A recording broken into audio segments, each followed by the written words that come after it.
मित्रो, मी आता आंब्याच्या प्लॉटमध्ये आहे. ह्या 8-10 दिवसामध्ये बऱ्याचशा कमेंट प्राप्त झाल्या होत्या.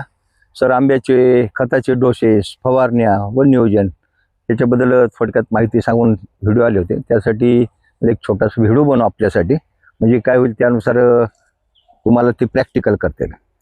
ह्याला 1 महिन्यापासून मेंटेनन्स चालू केलं. 1 महिन्यापर्यंत ह्याला तानावर होता तो प्लॉट. तानावर सोडल्यानंतर 1 महिन्यापूर्वी त्याला पहिली फवारणी घेतली होती फंटॅक प्लस. ते 1 ml ने घेतली होती फवारणी, म्हणजे 600 लिटरला 500 मिली टाकलं होतं. आणि मग ती फंटॅक प्लसमुळे काय होतं, जे डोळा वगैरे आहे फुगवण करतं डोळ्याचे आणि मॅक्झिमम फुल काढण्याचा प्रयत्न करतं. त्याच्यानंतर लगेच एक 6 दिवसाला जेर्मिनेटरचा फवारा घेतला होता 250 ml ला, 1 लिटरला 2.5 मिली. मग ते पण त्याच्यापेक्षा एकदम डोळे वगैरे फुगवणीचं काम करतं, म्हणजे 2 फवारणी त्याच्यासाठी घेतले. मग ह्याला आणखीन तानावर सोडला. त्याला 15 दिवसापूर्वी जेव्हा हा पॉईंट जेव्हा लास्ट मोमेंटला येऊन बसतो तेव्हा ह्याच्या आधी पाणी द्यायचं नाही. पहिलं पाणी केव्हा दिलं, ह्याचे डोळे जेव्हा फुगले. जर डोळे फुगण्याच्या आधी जर पहिलं पाणी दिलं तर फुल निघण्याच्या अगोदर फुटवे फुटतात त्याला, म्हणजे कोवळे पानं येऊन जातात, म्हणजे ह्याच्यामध्ये फ्लॉवरिंगचं प्रमाण कमी होतं. परंतु तसं न करता ह्याचे डोळे पूर्ण फुगू दिले. कसं बहार कसं सुंदर आलेला आहे.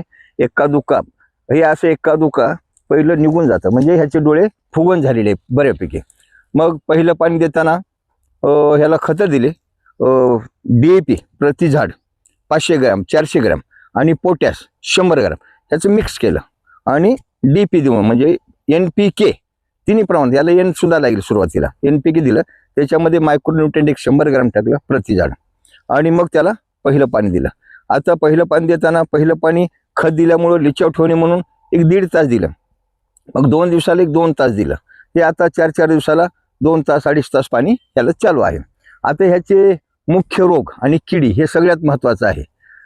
आंब्याला सगळ्यात खतरनाक रोग हा मोझॅक असतो. मोझॅक म्हणजे काय करतं, सगळं पानं गुंडाळून असं एडे वाकडे होऊन गुच्छ तयार होतात, पानाची गुच्छ तयार होतात. मग पाण्याची गुच्छ तयार झाली की ती फांदी कधी फलधारणा किंवा फुलधारणा होत नाही. मग अशा वेळेस जर तसे झाडं असतील, समजा इथं पर्णगुच्छ आलेला आहे, तर ही फांदी इथे एवढ्याच पुरती कट न करता हे पाठीमागे हा इथून स्टोक कट करून टाकायचा, म्हणजे तिथं त्याचं बऱ्यापैकी कंट्रोल होईल. हा रोपं जिथून आणले, ज्या नर्सरीतून रोप आले, त्यांनी एखाद्यावेळेस त्या झाडाचे कलम केलेले असतील म्हणून तो रोग येत असतो. त्या रोगाला असं काही वेगळं फवारणीतून कंट्रोलिंग नाहीये, त्याला कट करणे हाच एक कंट्रोलिंग आहे. कट करणे आणि एखादं फंगीसाईड आणि कीटकनाशक मारून टाकणे.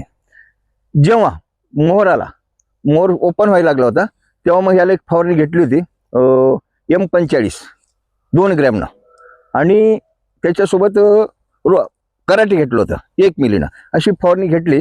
त्याच्यानंतर दुसरी फवारणी, आता ह्याला मुख्य रोग कसा आहे, याला तुडतुडे म्हणजे थ्रिप्स आणि मावा. आणि सगळ्यात मोठा रोग याचं म्हणलं तर भुरी आलं तर हा मोहर पूर्ण जाळून टाकतो, या मोहरामध्ये भुरी होऊन जाते. मग त्याचं कंट्रोलिंग सगळ्यात महत्त्वाचं असतं, म्हणजे रोग येऊ नये म्हणून 1, 2 ते 3 फवारणी. मग M45 घेतलं नसेल M45 घ्या, त्याच्यासोबत मावा असेल इमिडाक्लोप्राइड घ्या. तुडतुडे असतील तर फवारणी चेंज करा, एकटारा घ्या, अर्ध्या ग्रामनं घ्या, त्याच्यासोबत स्टाफ पावडर घ्या. आणि तिसरी फवारणी करताना याला मग मार्शल 1 मिली आणि सल्फर हे सगळ्यात महत्त्वाचं आहे. सल्फर 1 ग्रॅम प्रति लिटर अशी फवारणी करून घ्या, म्हणजे ह्याच्यामुळे काय होईल, रोग आणि किडीपासून सुरक्षित राहील. का तर ह्याचा सगळ्यात मोठा रोग भुरीमुळे सगळं ड्रीप म्हणजे गळ होऊन जातं, ते ड्रॉप होऊन जातं ते. त्यासाठी ही फवारणी महत्त्वाची आहे. आणि ह्याच्यापेक्षा काही तुम्हाला काही रोग किडी जाणवली तुमच्या प्लॉटवर, कमेंट करा, तुम्हाला सांगेल मी काय कोणती फवारणी करायची वगैरे. तर अशा पद्धतीने भार धरायचा असतो आणि मग उत्पादन घ्यायचं असतं. नमस्कार.